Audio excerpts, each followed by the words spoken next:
Well, good afternoon. We're going to talk about the Enlightenment, and I think that could well be the best chapter in the book, probably worth the price of it. Tell me, what was the Enlightenment? A period of yes, that's good. Yeah. 1600s to the 1800s. Yeah, that's right. Yeah. When they kind of tried to sweep away all of the baloney about things, and they tried to figure things out for themselves. It was followed the Renaissance. It was a wonderful period, and the American country was formed in that period. And so, I think it's a great period. I might as well give it a charge here. I think that for purposes of taxes, the Enlightenment was a high watermark of man's thinking in terms of taxes. We seem to, when you read back at what these men wrote, you say, wow, how could we have missed that, so to speak? There were a number of principles that I have put in the book, and I have the title that the Enlightenment had the word on taxation. They seem to really know what it was. And we wonder why they were so wise and we're not. And I had suggested that the reason for that was because that the tax philosophy of this time grew out of the terrible tax tragedies of the 17th and 16th century. I mean, England had its king beheaded. France was filled with murderous tax revolts of all sizes. Germany had the terrible peasant revolts where they almost depopulated the country. It was a time when, if you looked around, Spain, of course, had been destroyed by 6 major tax revolts. So if you ponder the wreckage, then it wasn't too hard for them to figure out what would be the best form of taxation that we could avoid all these terrible calamities that have fallen upon Western civilization. So I think they had a pretty good motivation to think. And if the Enlightenment, as you say, was a time for reason, for thinking, they had a lot of thinking to do.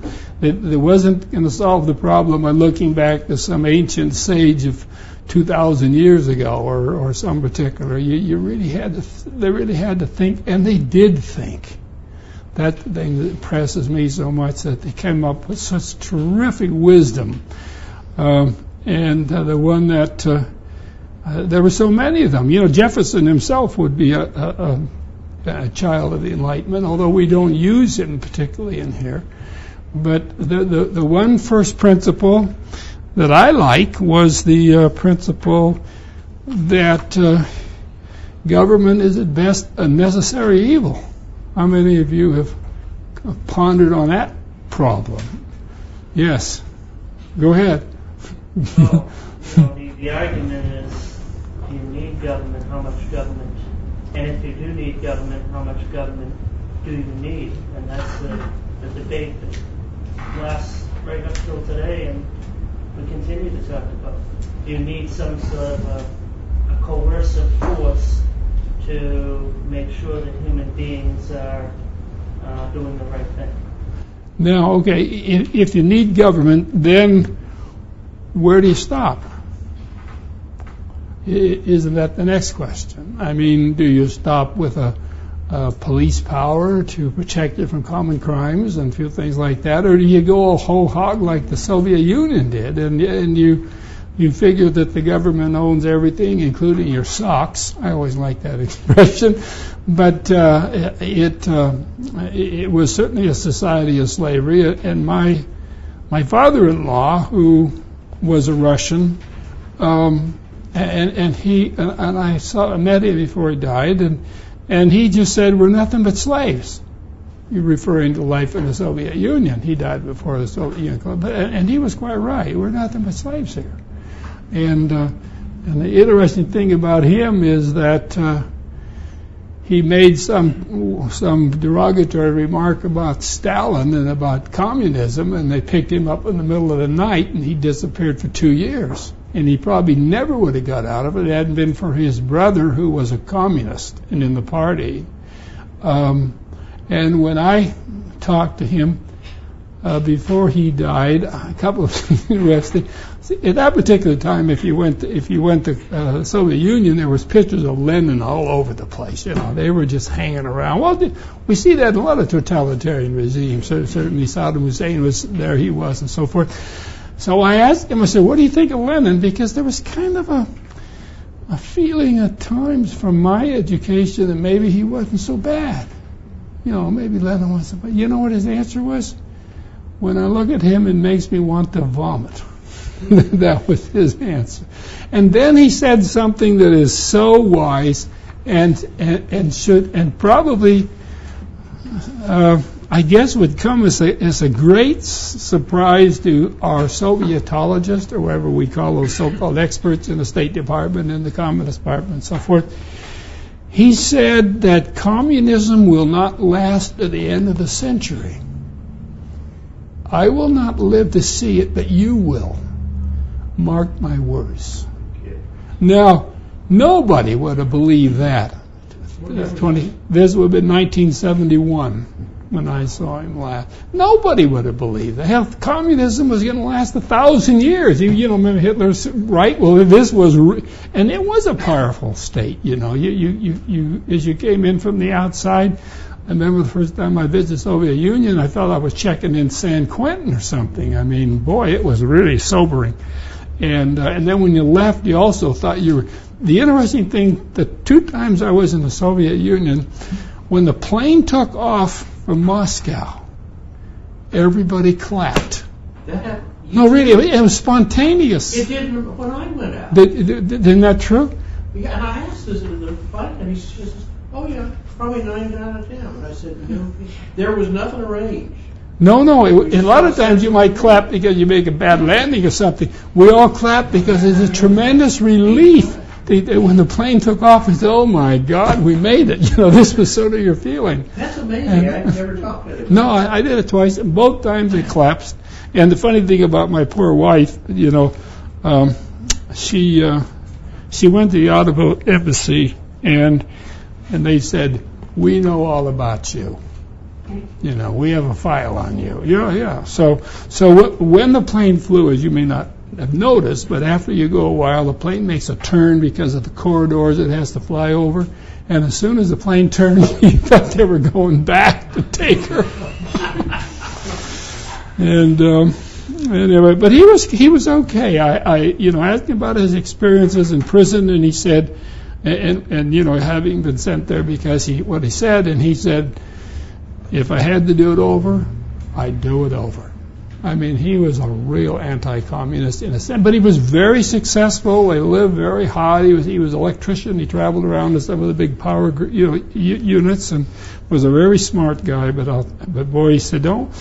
When I sent an article in on this many years ago, I guess to the American Scholar, because some guy had written an article, why didn't we know about the Soviet Union falling apart? And I wrote back and said, well, my father-in-law knew.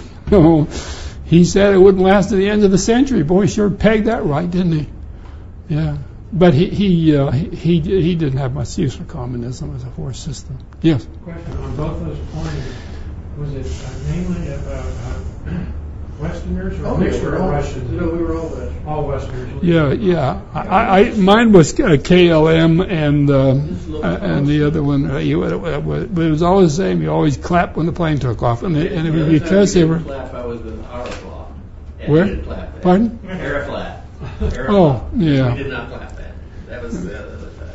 Well, the funny thing is, my wife, being a Russian soul, when we first flew over we got Aeroflot out of Montreal to Moscow, and she, wanted to fly on a Russian airline and got to talk about a piece of junk, And then when night came and we needed a blanket or something, and we asked for a blanket, and the stewardess looked like she looked like Lake Robin University on the football team, and she was a real battle axe type. Yeah. And anyway, she said, in the back, meaning we have to get up, go in the back and get it. And the coffee, I think the coffee is something that was held over from World War II. Jesus, was it awful?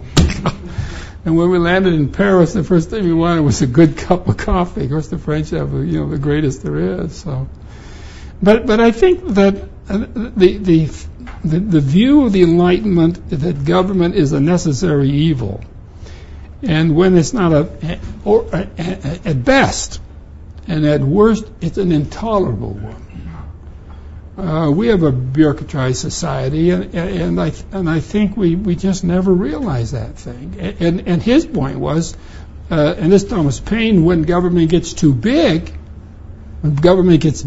excessive revenues are obtained. You go back to taxes here, and when that is done, the country is ruined. Were expressions, and then he also says, I like Thomas Paine. He says that they say the government is some wonderful, mysterious thing. And then he says, when you say that, excessive revenues are obtained. So he was a great one for nailing things down. I think that, I'm just trying to think maybe it was Franklin, who said, without the pen of Paine, Washington would have wielded his sword in vain. So Paine was a great writer for the American Revolution, and he believed that America was a wonderful country because he said it's a land of low taxes, and that means that he said, and it is a land of liberty because it's a land of low taxes. So we keep coming back to this from these great thinkers of the Enlightenment.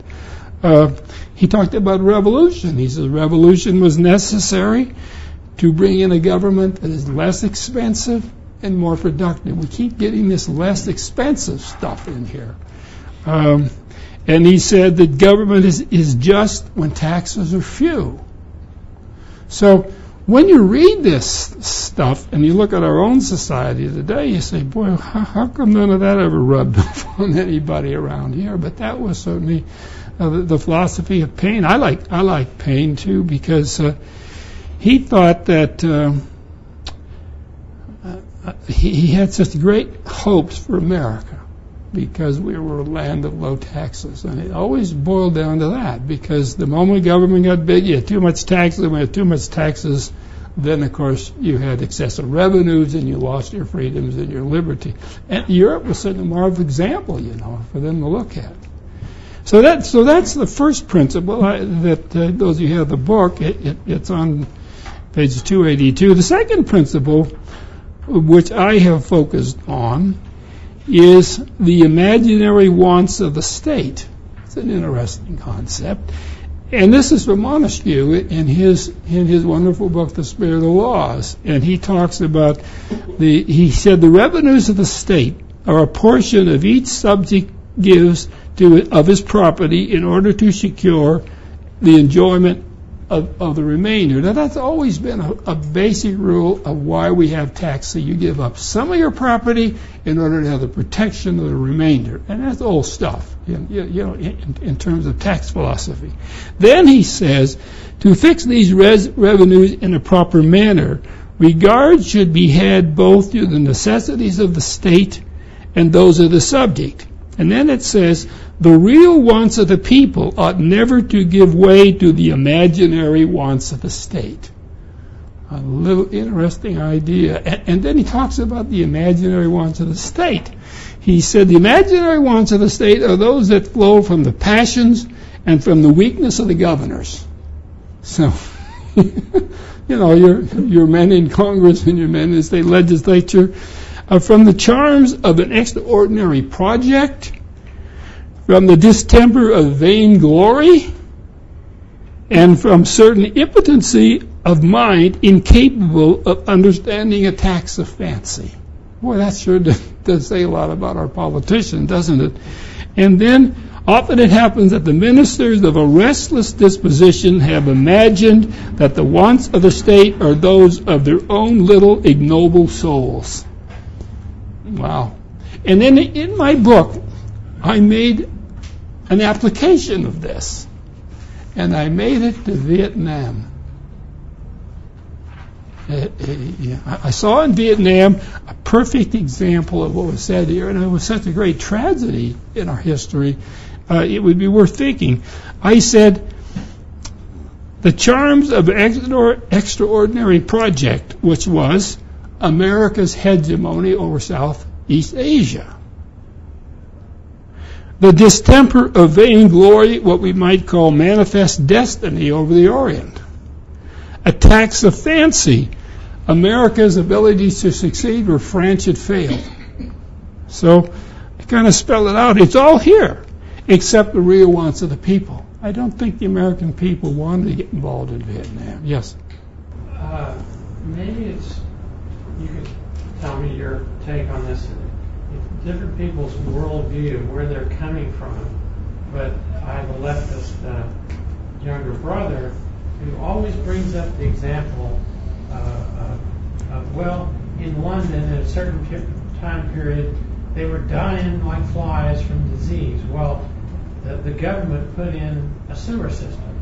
Of course, they had to collect taxes to put in that sewer system. So that makes government a good force. And people like him would say, well, private man would never have looked out after the general welfare.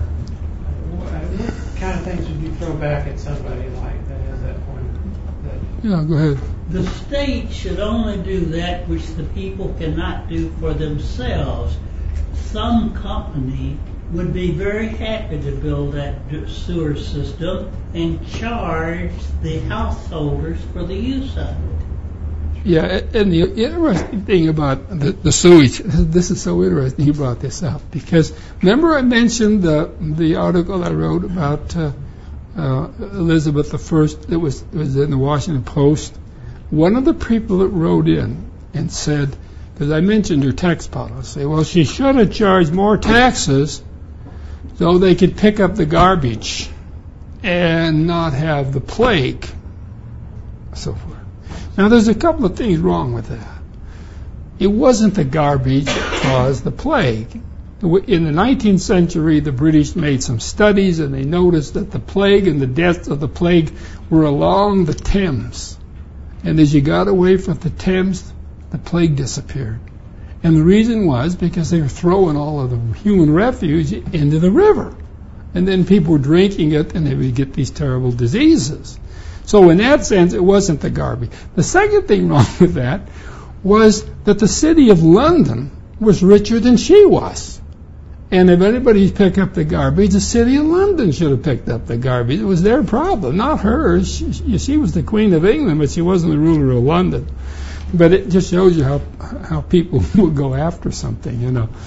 But I think he answered the question right there. We do need government for all kinds of things. And the thing is, we've learned that every time they do something, that they tend to screw it up. You know, they're not good at it.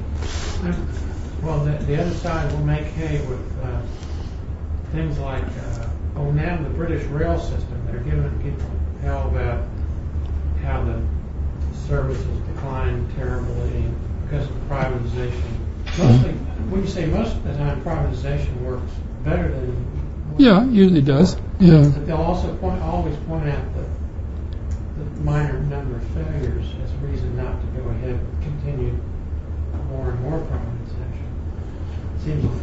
Well, again, he says it is at best a necessary evil, and he uses the word necessary. And that's the thing that Paine said. It's a necessary evil, but it's necessary.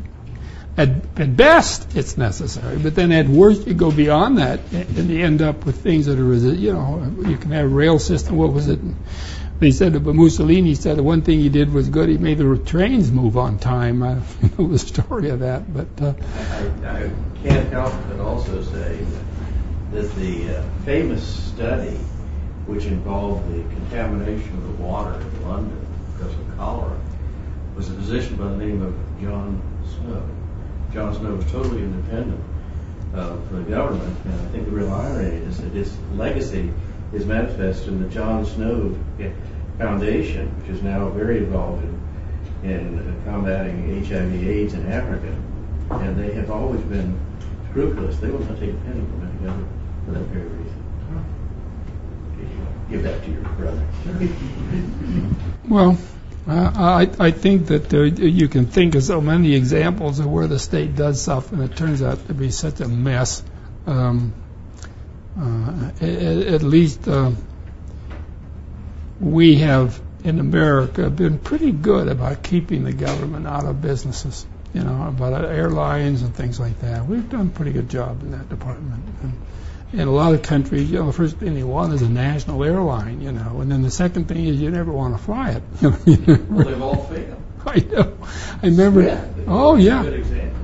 Even Air Canada, which was supposed to be the darling of Canada, is a big mess, and they're trying to sell it out to some guy from Hong Kong. If they just, they can't make it work. I remember flying on, what is the airline that goes out of Colombia? Colombia, next to Venezuela. Not Varig, no. Yeah, anyway, we were flying there once, and my wife looks out the window, and the guy is hammering on the cowling with a hammer to try to get the cowling on, and of course, she's afraid of flying, and of course, anyway, it didn't fall apart. Fortunately, it was a good Boeing airplane, so made in America, so that was pretty good.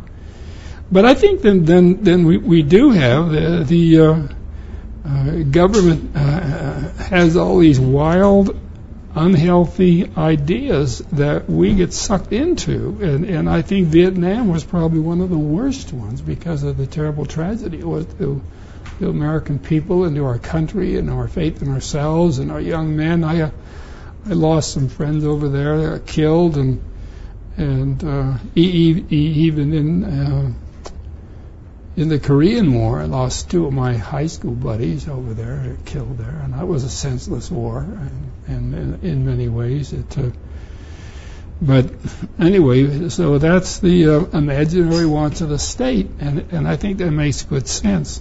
The third point I make is the government should stay out of business. Very, very, and that's what we've been touching upon, because every time they did, you go to the Soviet Union, nothing worked. The washing machines were a joke, and the cars were a joke, and the whole thing was a disaster. The Soviets couldn't make anything, and when I went over there back in 70 and 71, we went to this famous department store in Moscow, a big, huge thing. You should have seen what they had to sell. It was just awesome. Terrible. I mean, they had 3 or 4 different colors. All we would today, it would just be junk. Even then, nobody would have bought it. But it's the government getting involved in business, and the way that is it Payne here says this? No, Adam Smith explains why government should get out of business, and it's a pretty good quotation, because he says that the agents of the prince, he uses the prince being here, regard the wealth of the master as inexhaustible, are careless in what price they pay, are careless in what price they sell, and are careless in what expenses. And so when we see government start to do stuff, they don't do it very well. I've often wondered about this latest thing at the airports, where we turned it over to, created a new government bureaucracy, search us and stuff like that. I don't know what was wrong with the older ones, and I've been in Europe where they pretty thorough, I thought. I remember once they had some Arab guy that in Amsterdam, and they nailed him as he was getting on the plane, and he's yelling and screaming as they're hauling him down the hall, and he kept saying kaput, kaput, kaput. I don't know what he was accomplished by that, but they were pretty. The Swiss were pretty sensitive to it. That they did a very good job of protecting the safety of the airplanes. They had one blow up once, and the pilot radioed, "You can do nothing for us now," but they never did that again. And so, in that sense, you're right. What we have to have government do, we have to have government do, but we don't want to have them do any more than they have to do. And look at the Concorde. That was the British government and the French government, and they made this airplane that used jet fuel like it was water, And America's Boeing and Douglas looked into it, and they said, well, it can't pay. And that was when oil was $3 a barrel or whatever it was in those days, and they just figured that it couldn't pay. It would burn so much fuel and all that stuff. And, I never flew on it, although I saw it a few times in the airport in Dallas. And one of my friends got it. It was like to get on it when Air France was late, and so he said, "I want my bags. I'm going home." He had to be at a meeting. They said, "Well, would you take a seat on the Concorde?" And they said, "Sure, no problem." So he took a seat on the Concorde. It was a great airplane. As far as airplane go, it was a truly great airplane. But Canada's a wonderful example of where the government ought to stay out, because everything the Canadian government does is just stupid. It's just unbelievably stupid. They wanted to improve the quality of life out in the Maritimes, out in Nova Scotia and so forth, and so they said, well, we'll build a steel mill, and we'll have all these wonderful jobs. So they built a steel mill.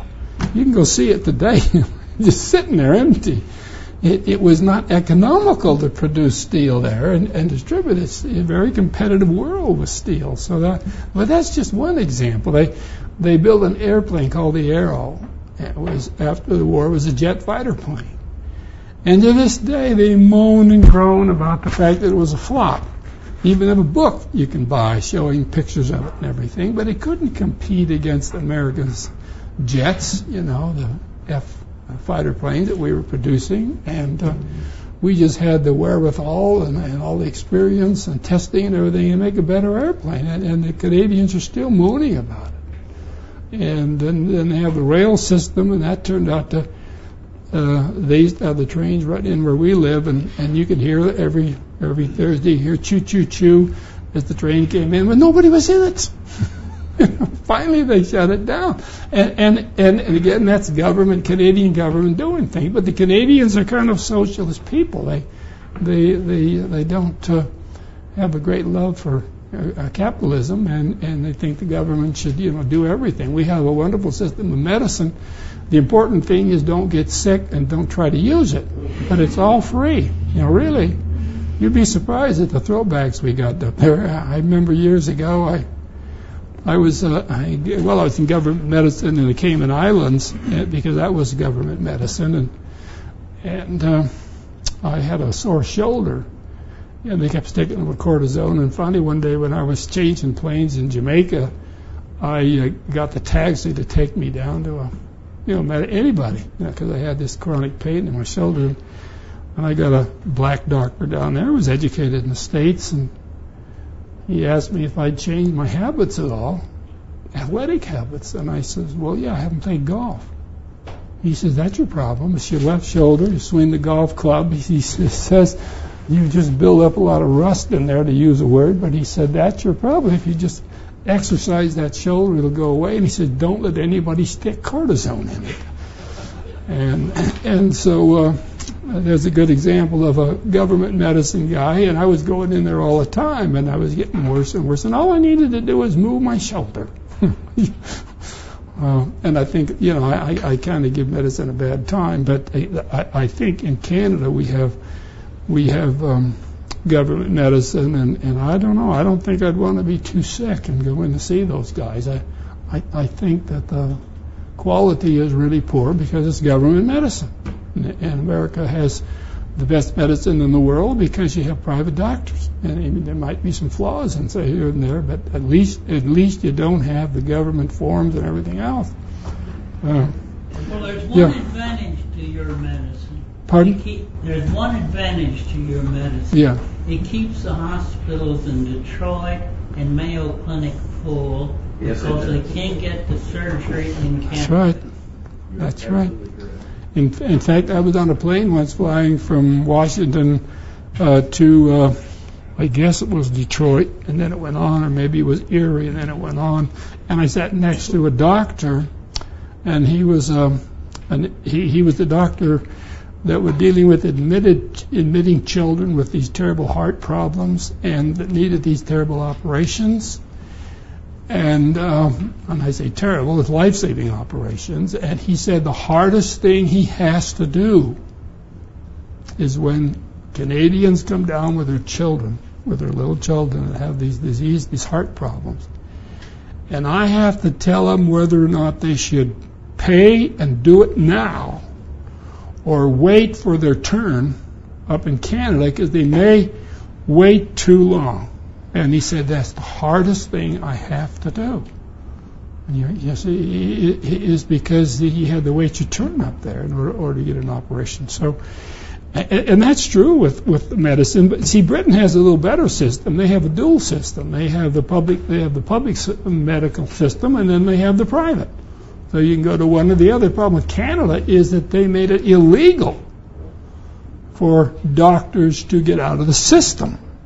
So you're stuck with them. I could tell you some personal experiences in the medical profession. And one of them told me he had cancer, needed an operation. And another one said, yeah, you got to have an operation. And so I was told the best place to go was down in Buffalo, the Roswell Park. And the guy went down there and he said, no, he said, no cancer. He said, you just have an infection. He says, come back a couple months, it'll be gone. And when I talked to the druggist I knew, he says, you were lucky, they were going to put you under the knife. And they would never told me there was nothing wrong with me. But I just think that the America, lucky you do have the greatest physicians in the world. Yes. And there's a faction here that's going to be clamoring desperately in the next few months to switch to that very system. Oh yeah, and in fact, wasn't Hillary one that was behind that when she was making that big pitch? Hillary Clinton, yeah. One thing that kind of killed that was when Thatcher sent her husband to Texas to get a heart operation. Say again. When Hillary was wanting us to copy the English system, Thatcher sent her husband to Texas to get a heart operation. That's right. Oh yeah. In fact, in Canada, a number of the big shots in the government that have had had medical problem. Where do they go? They go south. They go to the United States. That's where the best doctors are, and the best.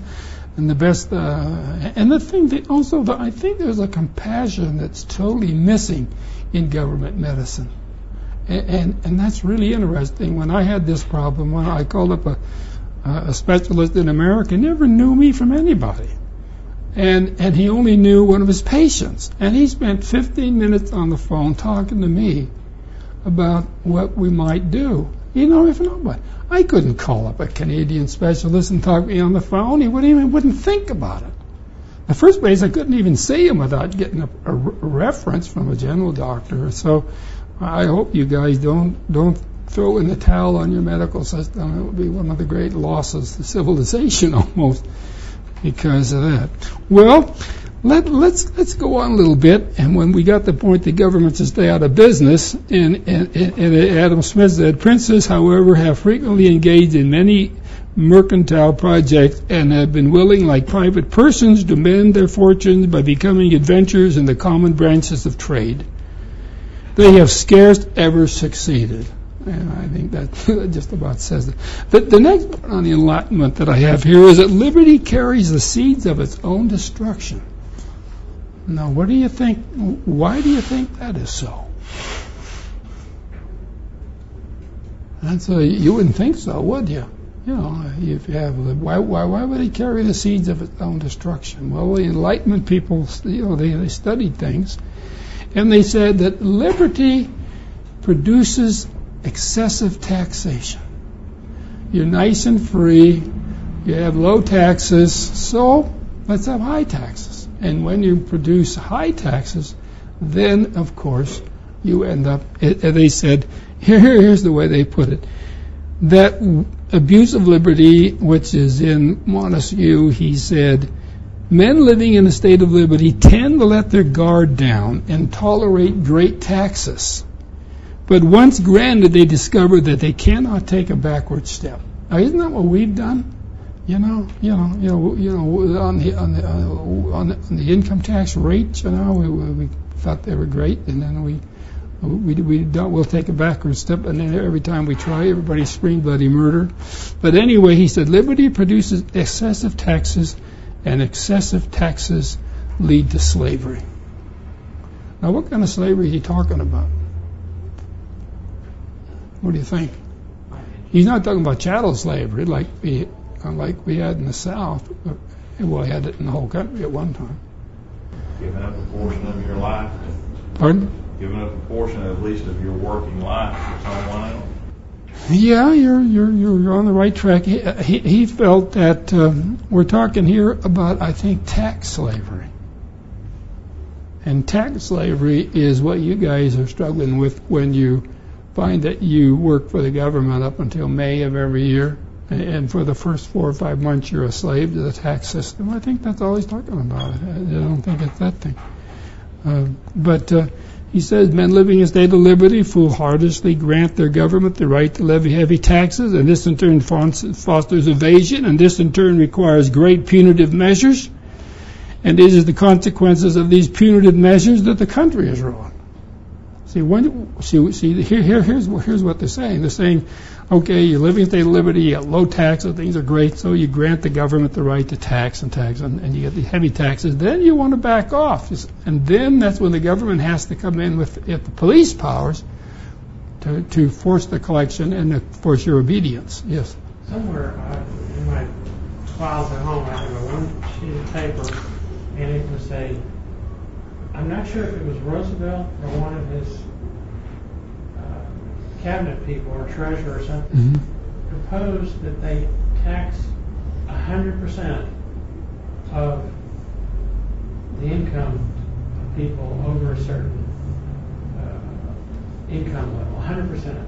But it never saw the light. Didn't McGovern propose that way back in the days of Nixon?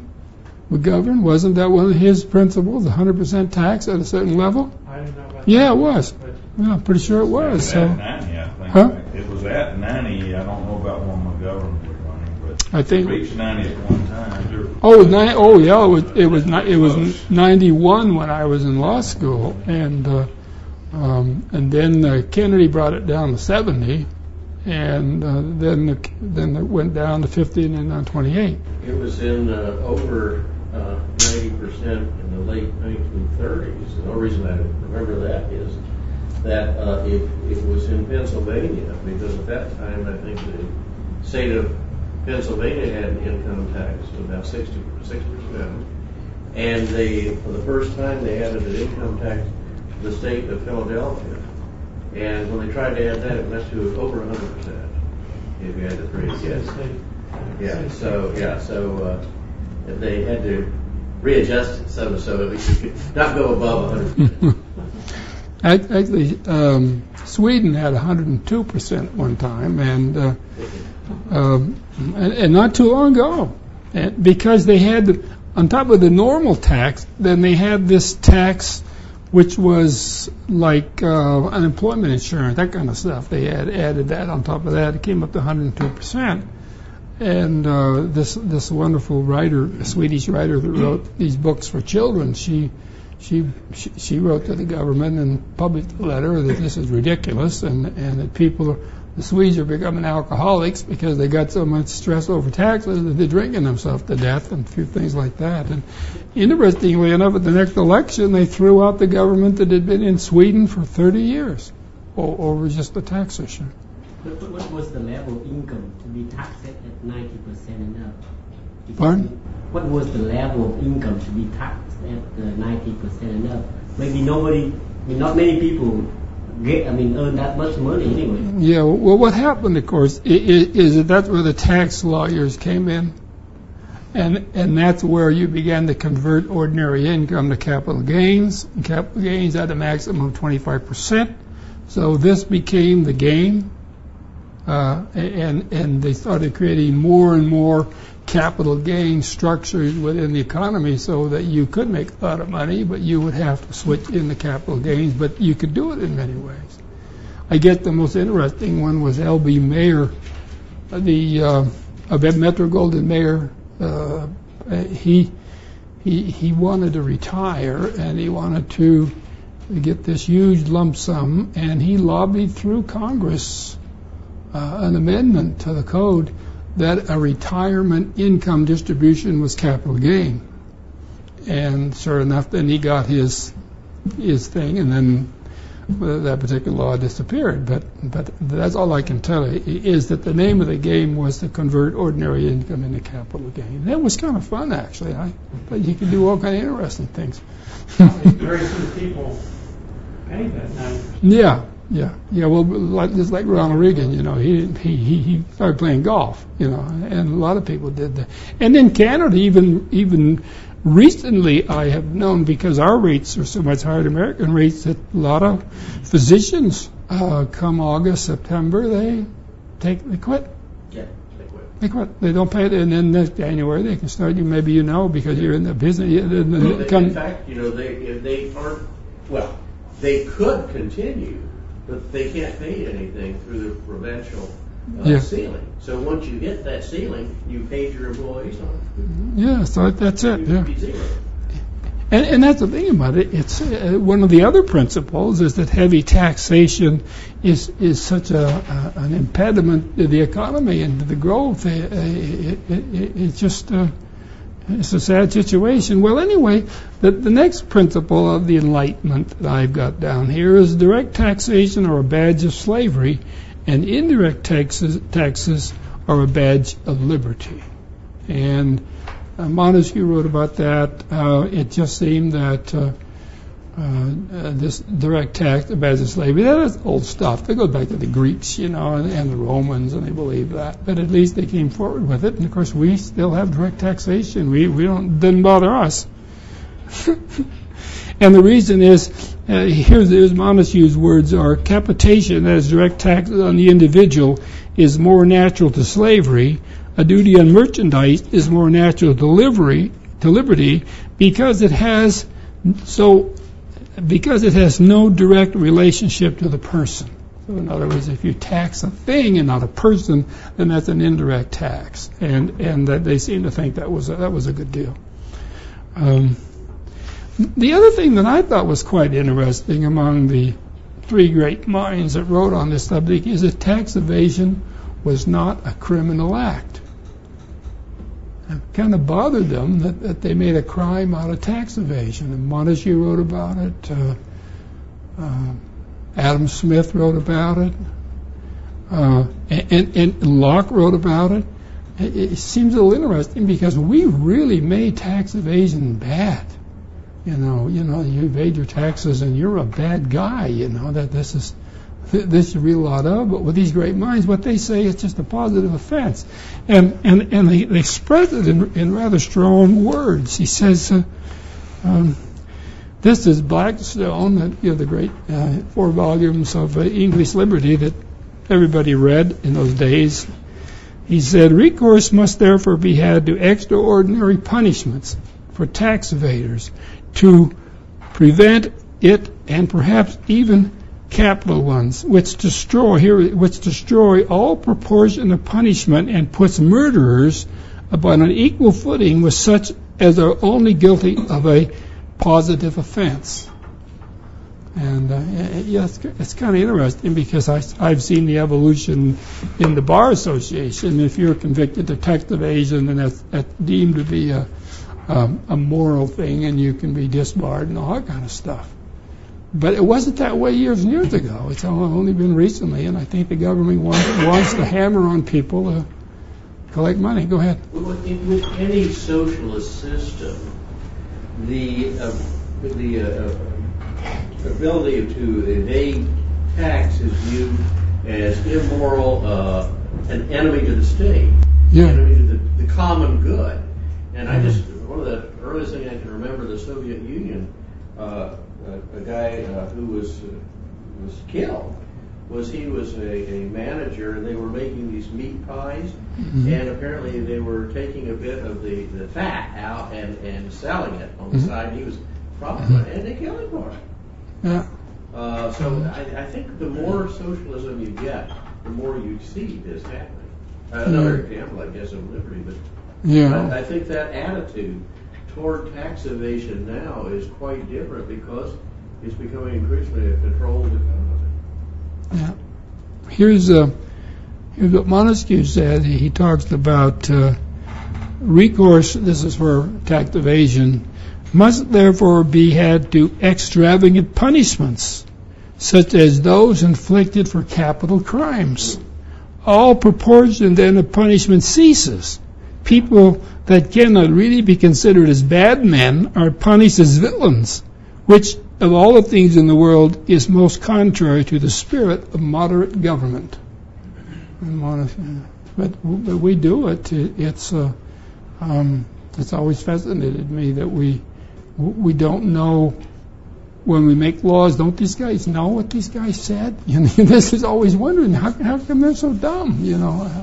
How come our taxmakers don't unaware of what these great men wrote and said? And all three of them said that. It was all. Go ahead. Somebody said.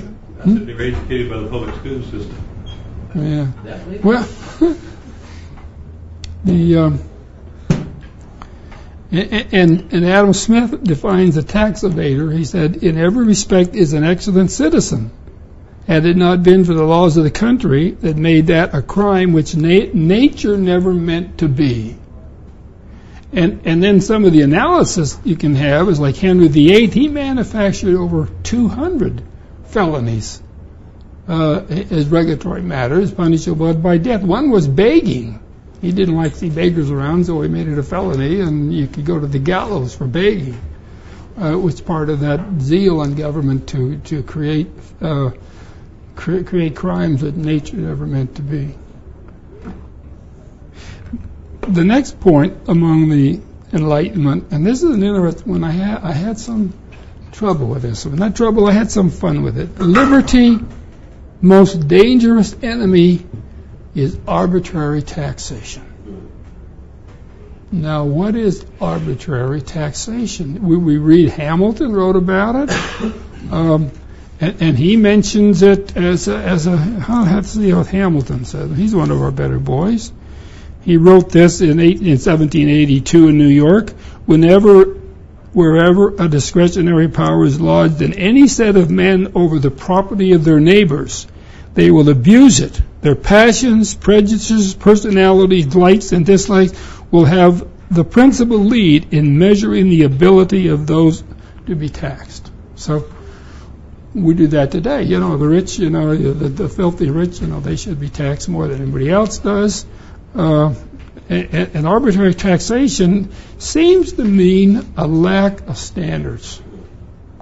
It's arbitrary. And the tax making is in the hands of people who make it. And they decide what it should be and who should be taxed and who shouldn't. And we do that. Our tax code is full of all kind of goodies for some people and abuses for others. Another principle, of course, in this period was taxation by consent.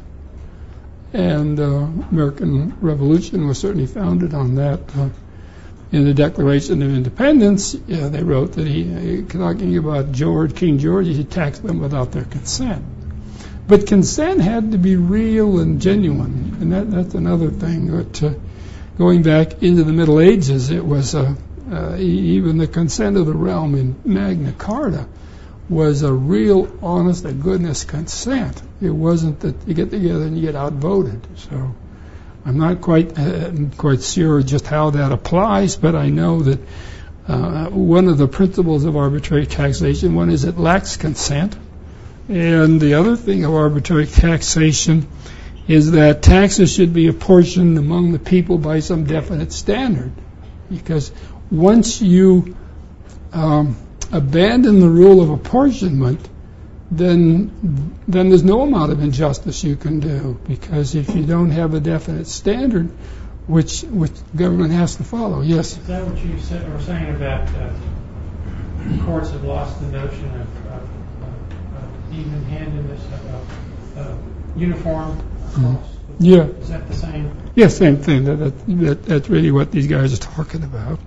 And another one is when the tax agents can agree to bring down. For example, if you remember, Muhammad Ali owned $2 million or something like that, and they let him off for a couple thousand. Muhammad Ali, yes. The fighter. Yeah. A tax matter. Yes, that was a tax matter, and they arbitrarily reduced that to 2,500, I believe. Yeah, you remember. What? Yeah, I remember that. Huh, that's interesting. You remember Joe Louis had nothing but tax problems too. I don't think it goes a way back, but I don't think he got off so good, but he had tax problems. I don't know the answer to all these things. I know that there's some people or some firms that advertise they can solve your tax problems by they have the wherewithal to do it, and I'm not so sure how they do it, and I'm not even sure that they do it. But one of the writers of this period was he was one of the early scholars at the University of Michigan Law School. His name was Cooley, and he wrote a wonderful book on constitutional law. And he says, and here's the way he defines this problem. He says, taxes are distinguished from arbitrary levies in that they are laid according to some rule, which apportions the burden between the subjects thereof. An exaction which is made without regard to any rule of apportionment is therefore not a tax. So it's a form of stealing, It's a form of yes. Kind of an aside, but you may have, in your practice, yeah. This would be of interest. On one of the news magazines on TV, it was about the case of this millionaire. The guy, he made a .com several million, and he was encouraged by either his attorneys or like Merrill Lynch. Yeah. Let's say. Yeah. They were selling these tax shelters. Yeah. Where they'd go to Europe, and the guy would put up $100 million, and he would buy the sewer system of Amsterdam. Yeah. And the city would lease it back from him. Well, it turned out to be bogus, and now he was suing his tax people, oh, the people that conceived it. And what's your comment on coming up? Of course, they have to come up with these schemes because it's a stupid system that's in place. Well, it's an interesting subject to me, I will tell you, because there's a rule of tax planning that every man has a right to a range of affairs to pay the lowest tax. And there's a British court many years ago that said that no man is under any obligation to arrange his affairs so that inland revenue can stick the largest shovel in his stores. Inland revenue was the tax people in England. So you do have a right to arrange affairs to pay the lowest tax, and people do it every day. They have recently, some of these firms, Merrill Lynch, Arthur Anderson was one of the worst, to come up with these real Mickey Mouse schemes that are really amazing. And I had one of my clients call me up, and he told me he was going to get in this scheme, and he had to put up this and that, and there's a Cayman Islands company, and it was all this rigmarole. And he asked me what I thought, and I told him no, don't do it. And I checked with some lawyers about it, besides myself. Went back to him and told him no, don't do it.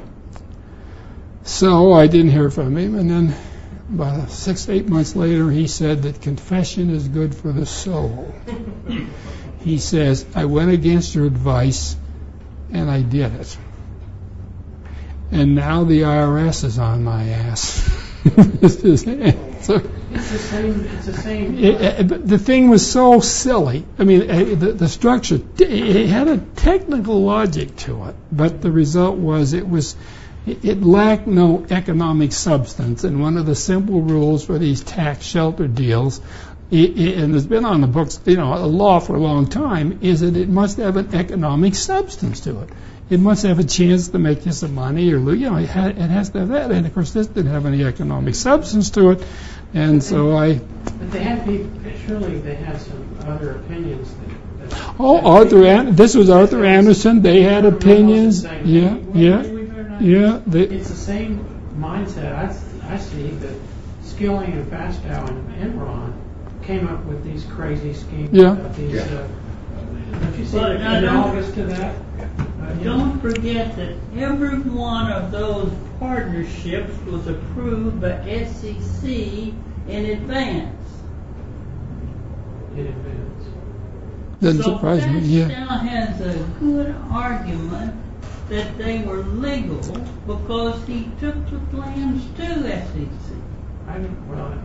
That's really interesting. Yeah, that doesn't surprise me, though, because they're so complicated, and the guys in the SEC are so dumb that you can understand how they were approved. I know a law firm down in Los Angeles that approved some real Mickey Mouse shelters, and they wrote their opinions and said it was okay, and of course it turned out it wasn't okay, and then they got sued, for all the taxes and all the trouble that the clients had got into because they were incompetent, because it was not a good plan, and they should have known better. So, but a lot of times with these, I call them Mickey Mouse. These Mickey Mouse shelters, they are Mickey Mouse, and they are silly. And if you follow them through, they just have no economic substance. It's just purely paper. And what they usually do, in this case of my client, they wanted $1 million up front. And he gave them $1 million. So after we got rid of the IRS, now he wants his $1 million back. It was Arthur Anderson. You're right. That's who was behind it. Apparently they must have been really manufacturing these things.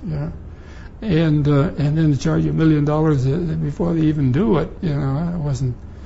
But they're not around anymore, as you know.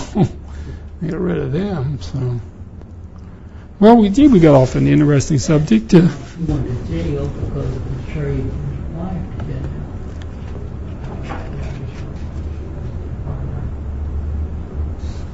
One of the principles of taxation that Adam Smith came up with in his book on the Wealth of Nations, and he talked about what would be a just tax or a proper form of tax, and he says that the tax is like a great estate where the country is, and you are a person that owns a little piece of it, a third, a fourth, a fifth, a common ownership among many, many people. Now he's saying the great wealth of the nation is something that everybody owns a little piece of.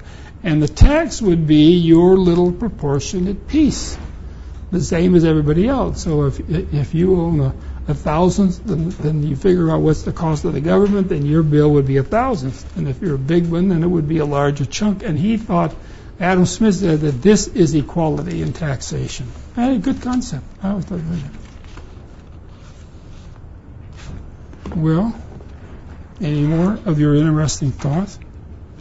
Here's the way he expresses it. The expense of government to the individuals of a great nation is like the expense of management of a joint tenants of a great estate. And then you simply divide up the expenses.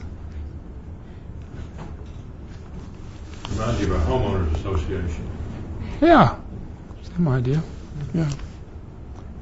They were... Adam Smith came up with the 4 signs of a bad tax system. You'll find this in his Wealth of Nations. The first tax is bad that requires a large bureaucracy to administer. You know how much the bill is for the IRS? It's billions, A tax is bad, number 2, which obstructs the industry of the people. In other words, that discourages your enterprise and so forth. 3, a tax is bad that encourages evasion, which again we're going back to tax evasion. Evasion is bad, said Smith, because it tends to put an end to the benefits that you can do in society. So if you're engaged in tax evasion of some sort, then you're no longer a productive citizen. And a tax is bad, and this is the best one of all. 4th, that puts people through odious examinations of the tax gatherer, the audit, which, everyone trembles at the IRS, the audit, the tax audit. So those are the 4 principles of a bad tax system. I'll go over them again. A large bureaucracy. It obstructs, discourages your enterprise. It encourages evasion. Temptation is there.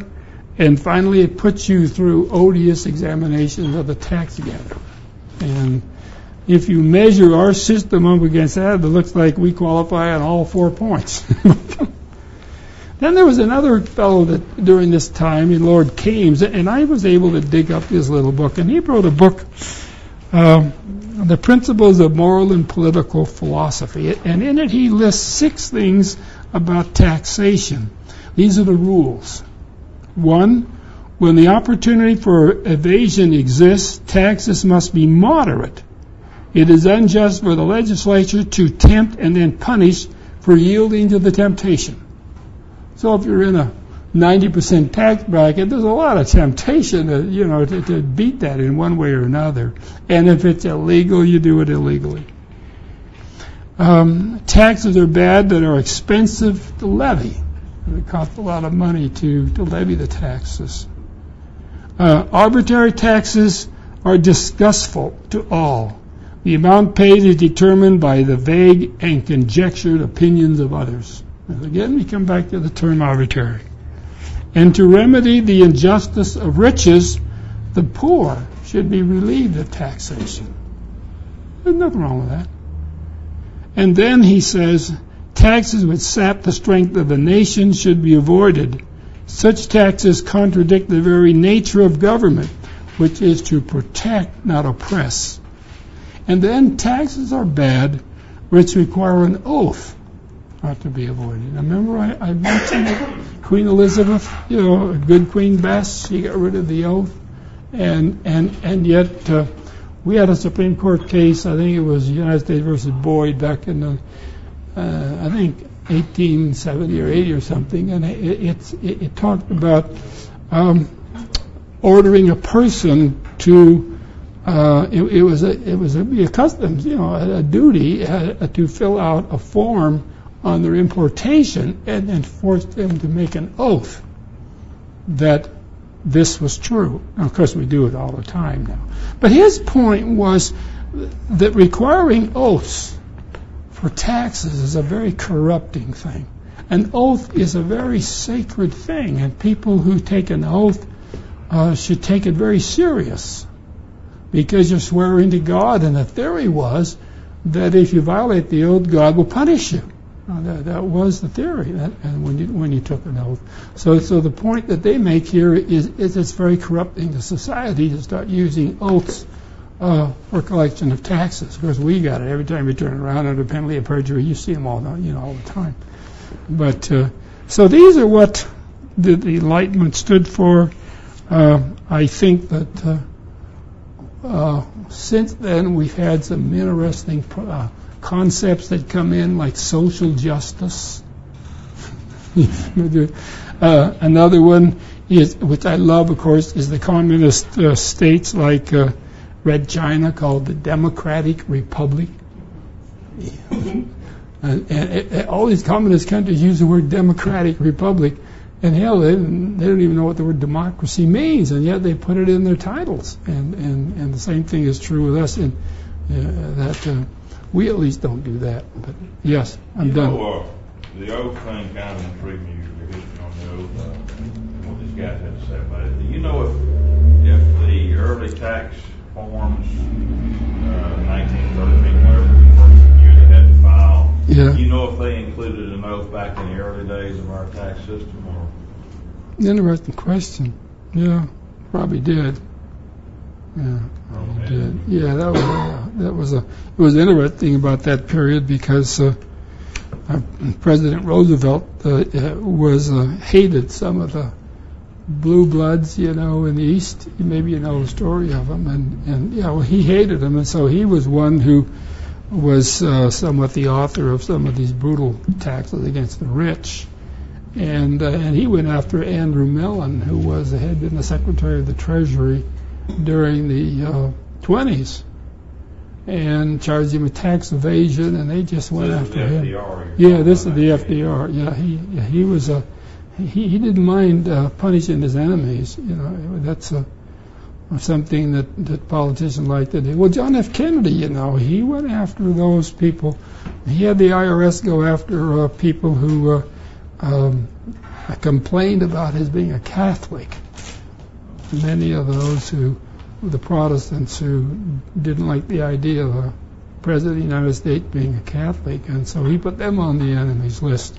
And Nixon, of course, was notorious for it. But he wasn't he wasn't alone in that. That was I read one of the every president since Hoover, and maybe even including Hoover, was known to have used the IRS yes. to punish enemies. Yeah.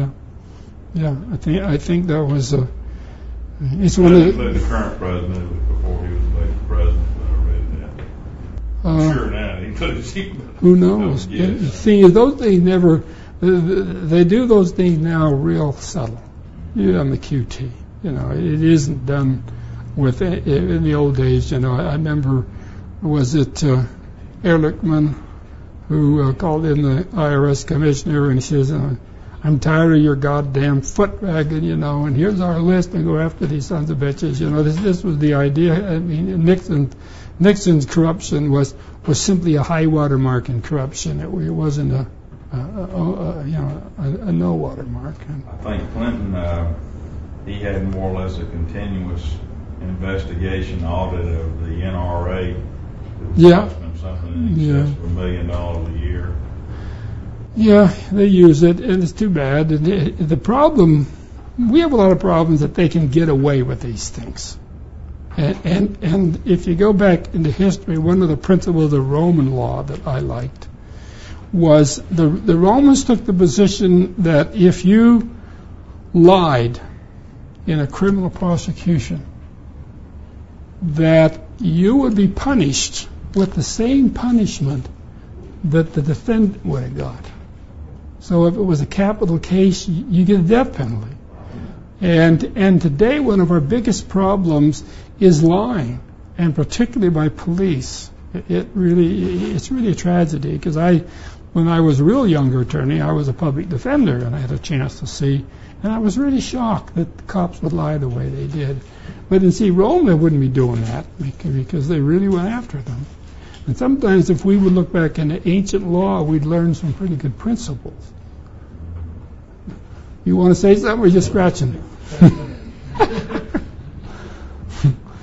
Well, I covered the Enlightenment. I think it's a wonderful lesson of thinking. Yeah. I don't know whether I read it or whether I formulated this idea on my own, but from that period of time, it seemed like around the world there was different forms of government that took shape, and with, like the American experiment you said, and the forms of government in France and England and Austria, Russia, and all these other places.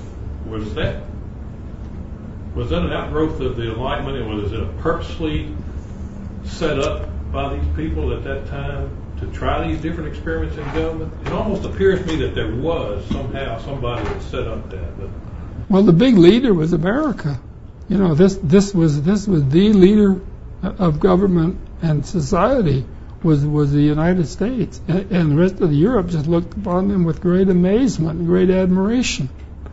And one of the writers around 1860 said that the United States was this beacon to the world in terms of government, and in which government was cheap. They used the word cheap, believe it or not. Taxes were low, and people came from Europe and built a marvelous country. But were there other experiments going on in other countries? Well, I don't really. I can't answer that, but I think America was the grand experiment, and everybody was really looking at the United States because of what we were doing until the Civil War came along, and then we looked pretty stupid. I mean, we lost our admiration. The world lost its admiration for us. We could do that. We could go in this war like one of them said. Can it be right in the eyes of God or man? I'm talking about Lincoln's attempt to save the Union, to have caused so much evil for such a silly end. They didn't use the word silly, but not so important an end. I mean, can you justify all the slaughter on the battlefields of America over just preserving a Union? Does it justify that kind of carnage? And we didn't seem to. I don't know. We had not some good thinkers there, but I think that we were the light of the world for a while, and I guess most of us, or many of us, we have immigrants that came here. My ancestors came here after the Civil War because of the opportunities that were here. My grandfather Adams, for example, when he was 11 years old, he had to go work in a factory in England. 11. That was the end of his schooling. When he was 16, he got up enough guts to say goodbye to his family, and he headed off for Liverpool, and he got on a ship, and the ship docked in Boston, and he jumped off the ship, and that was it. Got rid of his English accent, held public office, never did become legally an American citizen. But he thought it was a wonderful opportunity, and he did well. And in England, what would have been this in working in this dumb factory all his life? So it was a land of opportunity, despite all of our political idiocies that we have had. But yes. The different subject. Could you have any comments on? I find it amusing reading the papers these days about the high-tax European nations are now having to throttle back their taxes, and they're actually arguing about whether they can compete on a tax basis. And of course, if they had their druthers, they'd want to control our taxation too. Yeah, that's true. Do you have any comments on that? Well, what they have to do is put up barriers, like for example, I don't know how it is today, but I know they put up barriers on Japanese cars. Very limited number of Japanese cars could come into many of the European countries because it was competing with the European automobile industry, and it was competing too well, you see. And so what you have, with the world economy, you've got to be competitive. That's all I can tell you. It's just that's reality. And then we start putting up trade barriers, then you really make a mess out of it. So that the free trade is an important thing. Although Lincoln didn't believe in it, but the British did, and the British did at the time of the Civil War. And one of the great worries that was mentioned up in the North is the South was going to make a deal with Britain and create a free trade zone between the Britain and the South, so that the South could send off its cotton and tobacco and its products to England, and England could bring in all its manufactured goods and take care of the needs of the South and not pay a dime. Well, that was just totally unacceptable to the Northerners and to Lincoln and all of his flunkies, friends. Okay. South has already made the tariff 10% from nearly 50%. Yeah. And do you know much about if I'm sure the North had to be concerned about goods coming in at 10% and then they were going up rivers and so forth and rail and not being, because I'm sure it was hard to police once it was inside. Yeah. I guess that was. Did they have measures to try to prevent that? Or? Well, one of the things that we read in this period about the Northerners is they said that you're going to have to put up trade barriers, custom houses going from Virginia to Texas, because the goods would flow across the border. And that was one of the reasons that the impossibility of dealing with the South, one of the motives for striking the South down, is because they had all this potential harm to the northern economy. And of course they could also put trade barriers on the Mississippi and Ohio and Missouri rivers and so forth. Now the South said they wouldn't do it, but what they said doesn't mean that they would not do it. They get mad enough, they probably would have done it. But those are all the economic factors that I have written about in my Civil War book. And I read it. I did buy it. So you did. I read. Well, I think you'll enjoy it. One of the interesting things in that book is the Lincoln signed an arrest warrant to arrest the Chief Justice of the United States, and that brought a lot of anger from the Northerners. And when they discovered that one of my references in there was not accurate, I mean, a guy who was a very famous professor at Rice, one of the best Civil War historians, he corroborates the arrest story. But he made a mistake. I got in touch with him. He said, well, I'm 78 and I'm entitled to make a mistake once in a while. That's what he told me. The only problem is that then the only source we had to prove that was the private papers of Ward Hill Lyman, who was the marshal, the federal marshal that he and Lincoln gave him the arrest warrant. And he had been Lincoln's law partner. So he was a pretty responsible guy, although they started to say, well, he was a boozer, and he liked his booze, and so therefore he made this up.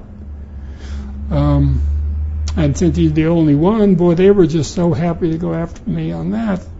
Well, that means you got to do some more research. So I did some more research, and I came across the memoirs of Justice Curtis. And Justice Curtis was the Supreme Court justice who wrote the dissenting opinion in Dred Scott. And he got in such an argument with the Chief Justice that he quit the court. But in his memoirs, he talks about this great crime of the attempt and the plan to arrest the Chief Justice of the United States. And he says, even though it never happened, it set the pattern. And then I ran into, and I love then I ran into the memoirs of the mayor of Baltimore. And he mentions the same thing in his book, that there was this great crime, deciding this warrant to arrest the Chief Justice of the United States, which he said never happened. But he said they planned on it, so I nailed him.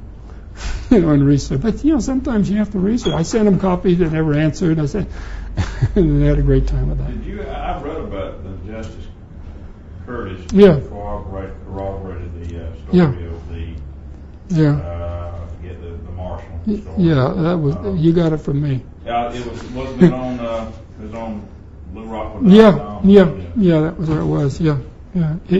Research is really great when you come up with something, and if you have a great library, you can run into those things. So the head librarian at the Huntington Library in California, which is a great library for documents and old stuff, he was very much against the story of Marshal Lehman of the arrest, and he said, well, the guy was a drinker and this and that, which he wasn't. But I sent the material to him. He never answered me either, so at least I shut him up. So.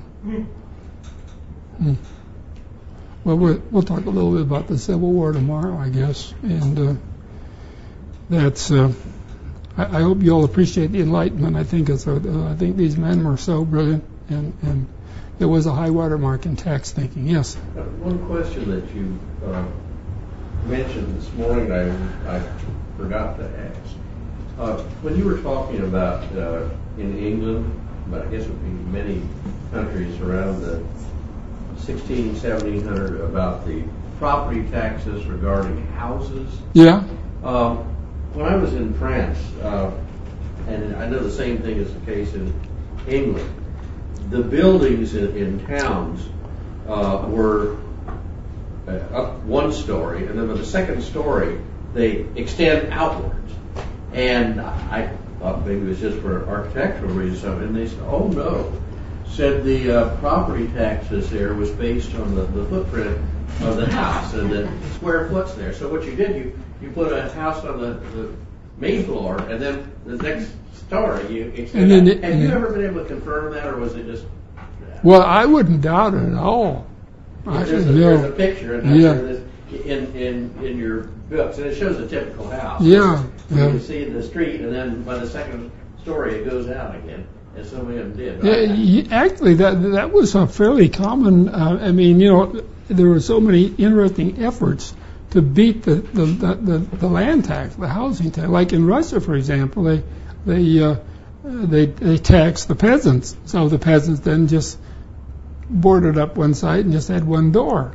And so if there's one door, then there's only one household. Of course, you go in and then it splits. You see, and because it was a tax on the individual household, not upon the size, so they reduced it that way. Man's ingenuity to avoid taxes is amazing. I didn't know if you'd ever. No, I haven't heard of it. It doesn't surprise me. I mean, in New Orleans, the reason we had no closet is the closet was considered a second home, and they just counted the number of homes. And if you had a closet, then they added a second home, so nobody had any closet. They put the wardrobes, the piece of furniture there. That didn't get that. No, it doesn't surprise me. People's ingenuity to avoid taxes. Because I see them myself. In my profession, I saw all kinds of interesting schemes. As long as they're clever, everybody has the right to arrange his affairs to pay the lowest tax. That's the fundamental rule. And so they do. Okay. That's all I got, unless you want to bring up something else.